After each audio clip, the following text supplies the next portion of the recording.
NDA का exam जैसा कि आप सबको पता ही होगा कि 12th क्लास के दौरान और 12th क्लास के बाद आप दे सकते हैं। इसका एक एज ब्रैकेट है 16.5 ईयर से लेकर 19.5 ईयर्स तक आप एनडीए एग्ज़ाम दे सकते हैं। मेन एम यही था कि क्लास में जब टीचर्स ने सीबीएसई का पढ़ाया उस टाइम क्लास में सोए नहीं, अटेंटिव रहे, तो सीबीएसई का साथ साथ एकदम बैकड्रॉप चलता रहा। मेन फोकस एनडीए का ही था। तो मेरी ऑल इंडिया रैंक 63 थी एनडीए में, और मैंने एनडीए का 143rd कोर्स ज्वाइन किया था 2019 दिसंबर में। यूट्यूब क्लास से आप पढ़ रहे हो, कोई डाउट आया तो आप वो लिख सकते हो, लेकिन आप उसको क्लेरिफाई नहीं कर सकते क्योंकि यूट्यूब पे तो ऑलरेडी रिकॉर्डेड है, जो टीचर बोल रहे हैं वो तो ऑलरेडी प्री रिकॉर्डेड है। लेकिन आप क्लास के अंदर आप उस टीचर से पूछ सकते हो। वहाँ उस टाइम पे हम एयरफोर्स स्टेशन लोहेगांव में रुके हुए थे, 1 हफ्ते के लिए रुके थे हम पुणे में। तो वहाँ से वहाँ वो जगह जब मैंने देखी, मैं वहाँ जगह पे गया, तब मेरे मन में ऐसी छाप छूटी और फिर मैंने डिसाइड किया कि लाइफ में अगर कहीं आना है तो यहीं आना है।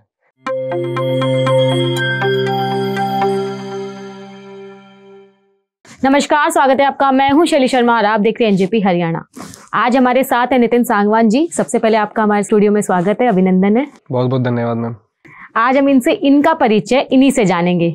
आप बताइए, आपका नाम, आपका गांव, आपकी स्कूलिंग कहाँ से हुई? सबको नमस्कार, मेरा नाम नितिन सांगवान है।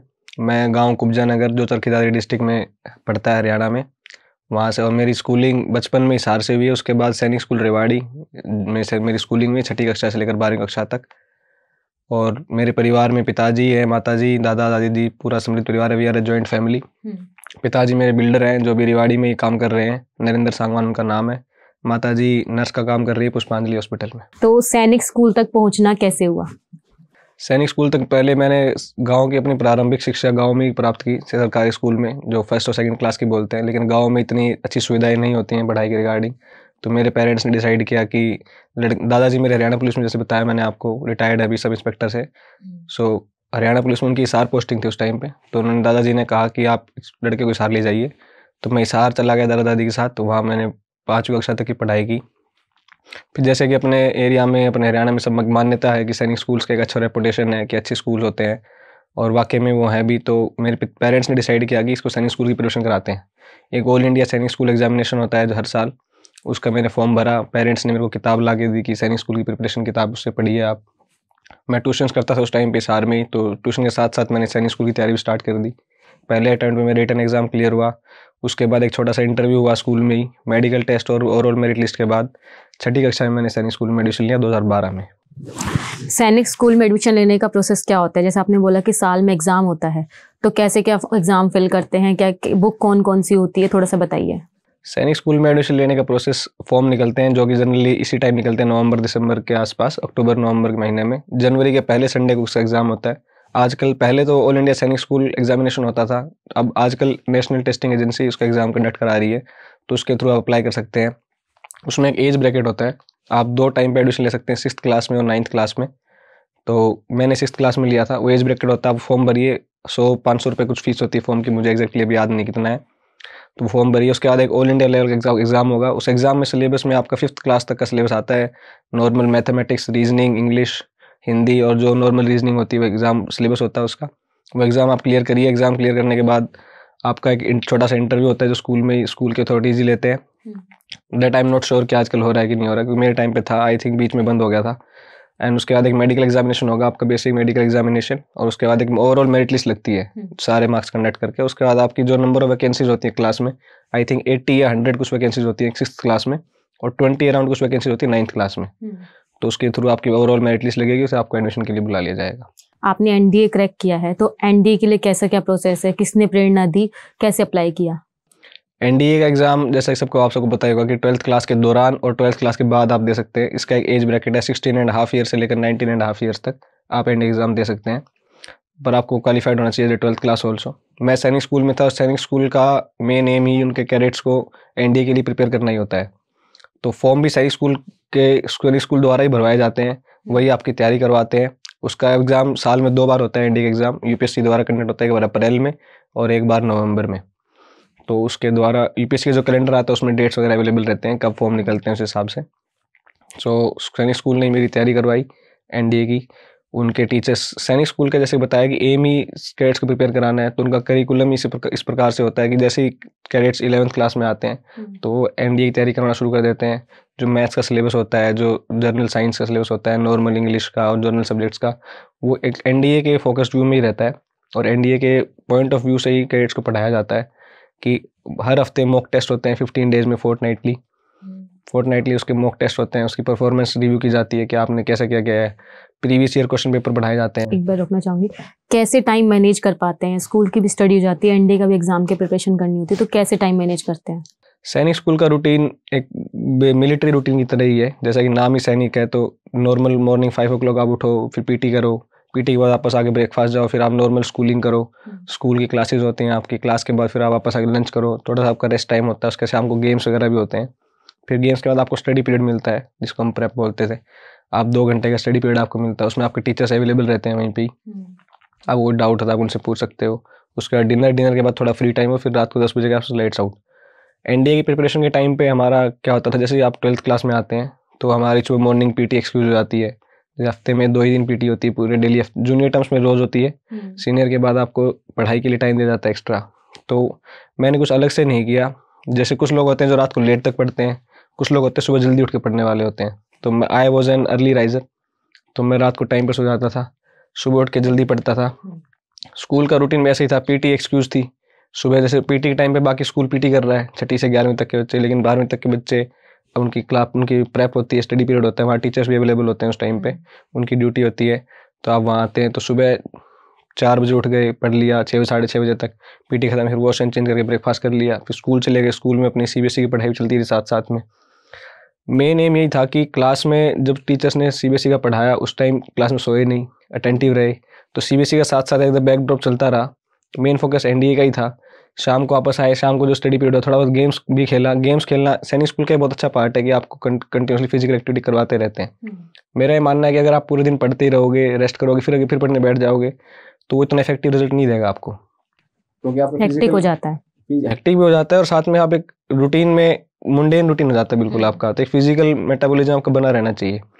तो आप अगर दिन में, अगर कोई भी छात्र जो तैयारी कर रहा है, मैं उसको ये कहना चाहूँगा कि अगर आप रात को लेट तक पढ़ रहे हैं तो सुबह आराम से उठें, अगर रात को लेट तक पढ़ रहे हैं तो। लेकिन शाम को एक बार आधे 1 घंटे के लिए दूर वो वॉक पे जाएं, दौड़ने जाएं, हल्का हल्का फिजिकल एक्सरसाइज करें, और जो कि सैनिक स्कूल का रूटीन का पार्ट था। तो ज़्यादा दिक्कत नहीं है। शाम को हम गेम खेलने जाते थे, थोड़ा रिजुविनेट हो गए और लाइवली फील किया, फिर दोबारा आके वॉश एंड चेंज करके फिर से पढ़ने बैठ गए। एनडीए एग्जाम क्रैक करने के बाद का और अब तक के सफर के बीच के बारे में बताइए। एनडीए एग्ज़ाम क्रैक किया मैंने। एनडीए एग्ज़ाम करने के बाद एक NDA exam, written exam clear करना, लाइक आज की डेट में, अगर I am not sure about stats की क्या है, लेकिन ऐसे कहते हैं कि बहुत सारे स्टूडेंट्स फॉर्म भरते हैं, कुछ थाउजेंड्स में एनडीए एग्ज़ाम क्लियर होता है, रिट में कट ऑफ लिस्ट लगती है। उसके बाद एसएसबीज होती हैं, सर्विसेज सिलेक्शन बोर्ड्स, जो कि एक इंटरव्यू होता है, उसको 5 दिन का सिलेक्शन बोर्ड का प्रोसेस होता है। उसमें पहले दिन स्क्रीनिंग होती है, उसमें कुछ मैक्सिमम जो लोग रिपोर्ट कर रहे हैं, जैसे मेरे टाइम पे 120 कैडेट्स ने कुछ रिपोर्ट किया था, तो उसमें स्क्रीनिंग हुई। तो उसमें स्क्रीनिंग में सिर्फ 40 कैडेट्स ही पहले दिन अंदर हुए, 80 कैडेट्स को they were sent back on the very first day. Screening में कुछ अलग नॉर्मल टेस्ट होते हैं जो कि आजकल नॉर्मली एक पब्लिक डोमेन में अवेलेबल है इंटरनेट पे। उसके बाद 5 दिन का पूरा प्रोसेस चलता है आपका ऐसे इंटरव्यू का। उसके बाद लास्ट में कॉन्फ्रेंस होती है। कॉन्फ्रेंस में जो जो कैडेट सिलेक्टेड होते हैं, मेरे टाइम पे after 40 we 8 were selected. After 8 were selected, उसके बाद मैंने फ्लाइंग ब्रांच ऑप्ट किया था। तो उसमें एक CPSS होता है, कंप्यूटराइज्ड पायलट सिलेक्शन सिस्टम। उसको एक कंप्यूटराइज्ड टेस्ट होता है, उसके अंदर आपकी कॉग्निटिव स्किल्स चेक की जाती हैं कि आप पायलट बन सकते हो कि नहीं। उसमें हम 8 में से 5 कैडेट ही पास हुए, 3 उसमें बाहर हो गए। 5 का फिर मेडिकल होता है। उसके बाद SSB क्लियर करने के बाद आपका मेडिकल होगा, जो कि इंडियन एयरफोर्स और डिफेंस सर्विसेज ही करवाते हैं, उनके हॉस्पिटल में होता है, मिलिट्री हॉस्पिटल या RR में, यहाँ कहीं। तो मेडिकल होने के बाद एक final cut off merit list लगती है, अगर subject to your medical fitness, कि आप मेडिकल फिट हो कि नहीं। तो उसके बाद मेरिट लिस्ट लगती है। उसके बाद मेरिट लिस्ट और नंबर ऑफ वैकेंसीज पर डिपेंड करता है। तो मेरी ऑल इंडिया रैंक 63 थी एनडीए में, और मैंने एनडीए का 143rd कोर्स ज्वाइन किया था 2019 दिसंबर में।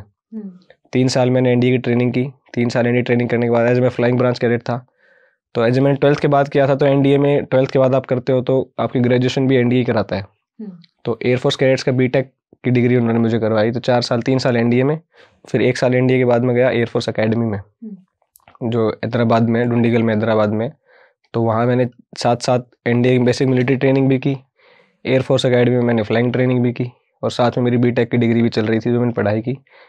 और अभी 17 दिसंबर 2023 को हाल ही में अभी मैंने इंडियन एयरफोर्स में as a flying officer in flying branch commission प्राप्त। आपने एग्जाम के लिए कहीं कोचिंग भी ली होगी? एनडी के एग्ज़ाम के लिए हाँ जी। एनडी के एग्ज़ाम के लिए कोचिंग की इतनी आवश्यकता नहीं पड़ी, जैसा कि मैंने आपको बताया कि सैनिक स्कूल के ही द्वारा हमारी तैयारी करवाई जाती है। ऐसी नीड नहीं पड़ी। ऐसे नीड नहीं पड़ी क्योंकि मेरा फर्स्ट अटैम्प्ट में ही क्लियर हो गया था। हालांकि हर कोई सारे कैडेट्स फर्स्ट अटैम्प्ट में नहीं कर पाते हैं, तो मेरे कुछ साथी और मेरे कुछ जूनियर्स वो बाहर कोचिंग करने जाते हैं। कोचिंग बुरा ऑप्शन नहीं है, coaching is a good option. आप अगर किसी का नहीं हो रहा है और किसी को लगता है कि कोई कोचिंग इंस्टीट्यूट क्या होता है, वो प्रोफेशनल होते हैं, उनको पता है कि वो कितने सालों से काम कर रहे हैं, उनको पता है एग्जाम में किस टाइप के क्वेश्चन आएंगे, किस टाइप का वो रहेगा। So if you are going for a coaching then I would say you can go. It's not that बुरा नहीं है, कोचिंग आप कर सकते हैं, आपको करना भी चाहिए क्योंकि आपको लाइक माइंडेड पीपल मिलेंगे वहाँ, एक क्लासरूम मिलेगा। अगर मैं कोचिंग सोच रहा हूँ तो मेरे साथ मेरी उम्र के और कैडेट्स और स्टूडेंट्स जो उस एग्ज़ाम को देना चाह रहे हैं वो भी ये सोच रहे हैं, तो साथ में आप रहोगे, एक कंपटीशन मिलेगा, आपको पता है आपके साथ कौन बैठने वाला है, तो अच्छे से दोस्ती बन जाती है इस बहाने आपके। मेरा तो ये मानना है कि जो आप लाइव क्लासेस ले रहे हैं, जो टीचर स्टूडेंट इंटरेक्शन होता है, उससे बेटर उसकी रिप्लेसमेंट तो नहीं की जा सकती।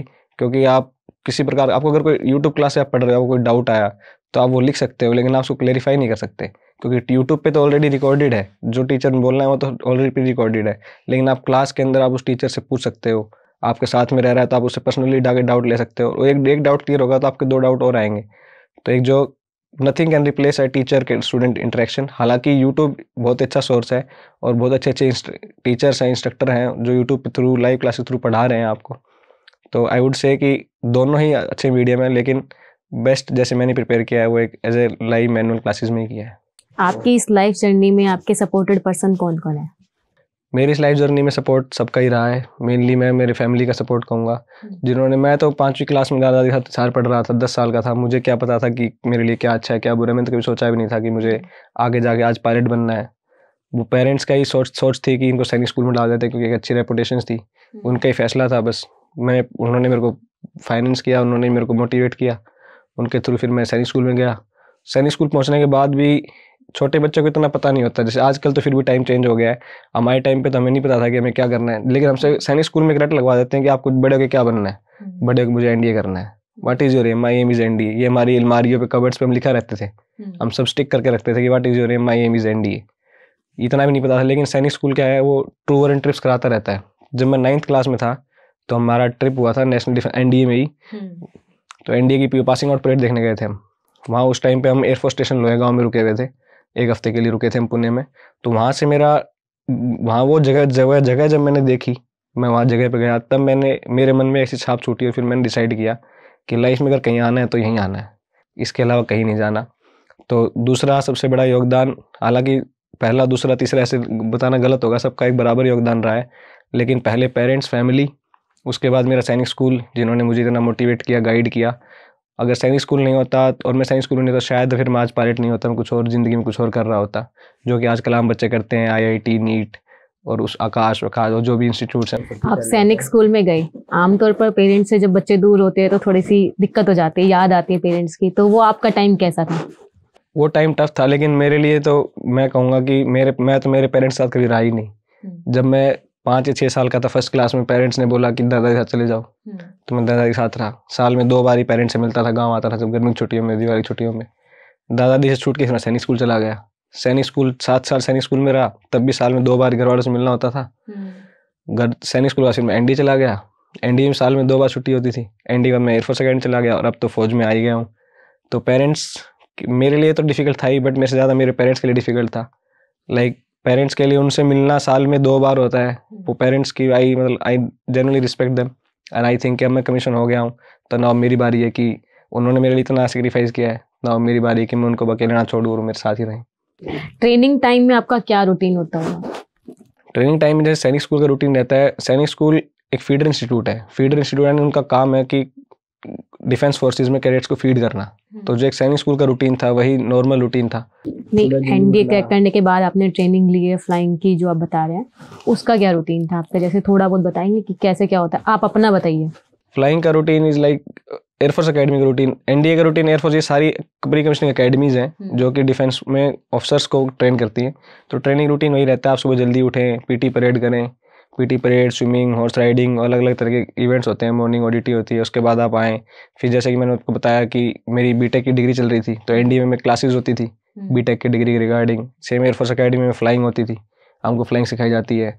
उसके बाद शाम को वापस आ गए आप, आपके वापस आ गए, शाम को फिर गेम्स टाइम होता है, अपना पीटी करो, फिर गेम्स खेलो, गेम्स खेलने के बाद शाम को फिर स्टडी पीरियड होता है। जो सैनिक स्कूल का रूटीन है ऑलमोस्ट वही सेम सा रूटीन रहता है डिफेंस फोर्सेज का, बट वो एक अच्छे बेटर वे में होता है कि वेल एस्टेब्लिश्ड इंस्टीट्यूट्स हैं, यानी ऑफिसर ट्रेनिंग हो रही है आपकी, शाम को डिनर के बाद अपना थोड़ा बहुत on time work, free time, and then फिर लाइट्स आउट 10 बजे के आसपास। आपने जैसे भी बताया कि आपके पेरेंट्स भी रेवाड़ी आ गए थे, तो उसके पीछे क्या कारण था? पेरेंट्स का रेवाड़ी आने का एक एम था कि मैं जब मेरा 2012 में सैनिक स्कूल में एडमिशन हो गया था, तो लाइक पेरेंट्स ने सोचा कि बचपन से दादा के साथ रहा हूँ तो पहले दूर रहा था, कि माँ को चिंता हो ही जाती है, तो मेरी माँ ने, मेरे पापा ने डिसाइड किया, पिताजी जैसे बताया कि बिल्डर है तो उनका तो नॉर्मल काम चलता रहता है, तो उन्होंने कहा कि हम भी लड़के के साथ ही रेवाड़ी शिफ्ट हो जाएंगे। तो मेरे साथ ही साथ वो रेवाड़ी आ गए, उन्होंने वो किराए के मकान में रहे यहाँ पे, उन्होंने रेवाड़ी में पापा ने अपना बिजनेस एस्टेब्लिश किया, ताकि हमें सैनिक स्कूल में आउट पास मिलता है महीने में एक बार, तो घर वालों को ये था कि इतनी दूर से बार बार आना ना पड़े, कभी मुझे ज़रूरत पड़े तो मेरे आसपास ही रहे। और मन में एक फीलिंग ये थी कि भाई कुछ अगर होता है, कुछ भी काम होता है तो पेरेंट्स यहीं आसपास ही हैं, ज़्यादा दूर नहीं है। इसलिए पेरेंट्स ने भी बहुत सेक्रीफाइसेस किए, वो भी मेरे साथ साथ अपना गांव छोड़ के रेवाड़ी आके रहने लगे, और आज भी रेवाड़ी ही रह रहे हैं। फिर सैटरडे संडे जैसे आप बता रहे हो कि पेरेंट्स मिलने भी आते थे? सैटरडे हमें महीने में एक संडे को आउट पास मिलता है, जिसके अंदर कैडेट्स बाहर आ सकते हैं और अपने घर जा सकते हैं। तो मेरे पेरेंट्स हर सैटरडे को संडे को पहुंच जाते थे, और जैसे स्कूल से आउट पास मिलता था वो दिन, वो सैटरडे संडे मेरे बेस्ट होते थे टाइम के, तो I used to spend time with my parents then.